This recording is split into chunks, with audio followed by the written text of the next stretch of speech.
انعام الله د کونړ د نارنج ولسوالۍ اوسیدونکی ده چې د سږ کال د کانکور ازموینو د پایلو له اعلان وروسته څرګنده شوه چې نوموړی د هیواد په کچه دویم مقام خپل کړی دی. 358 نمرې یې اخیستې دي او د کابل طب پوهنځي ته راغلی دی. په سر کې انعام الله ویل کېږي چې تاسې ځیرک موبایل هم نه لرئ. دغه پایلو نتیجه یا رزلټ دې په څه شي کې وکته او هغه احساسات دې راسره شریک کړه؟ بسم الله الرحمن الرحیم. او دغه موبایل خو ما خپل نه لرو، بیا د بل چا موبایل کې ما دغه خپل رزلټ وکتو. زه ډېر خوشحاله وم، یقیني چې احساساتي شوم، د سترګو څخه مې اوښکې هم لاړې، ځان کنټرول مې نه شو کولی. ډېر زیات خوشحاله وم دغه خپل مقام ته ورسېدم، خپل هدف ته ورسېدم. دې باندې زه ډېر زیات خوشحاله وم.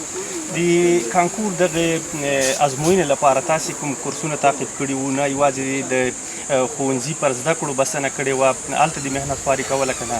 نه، کورسونه مې هم تعقیب کړي وو چې هغه استقلال ښوونیز مرکز و چې هغه مې تعقیب کړی و. ومې کولی شو چې خپل هدف ته انشاءالله ورسوم. دغه کورس په تعقیب وروسته د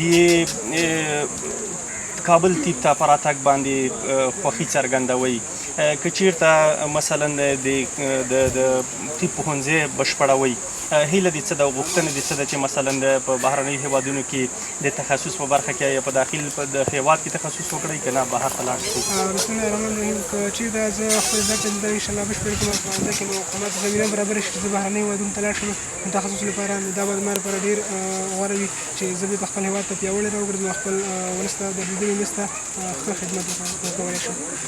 هغه ځوانان چې د کانکور ازموینو ته املا ماتوي او یو ډول ناهیلي وي چې مثلا دوی نشي کولی چې دومره نمرې ترلاسه کړي، یا هغه ښوونځی چې دوی ټاکي نشي بریالي کېدلی، په دوی د غږ څه دی؟ مثلا آیا ستا په ډول دغه لار تعقیب کړي که نه؟ بلکل، او باید دا همت وکړي دا ځوانان، دا باید مایوسه نه شي، خپل زده کړو دوام وکړي، خپل محنت او خواري وکړي، نور بیا نتیجه د الله په لاس کې ده. انشاءالله خپل زده کړو ته به خپلو هدفونو ته به انشاءالله ورسېږي.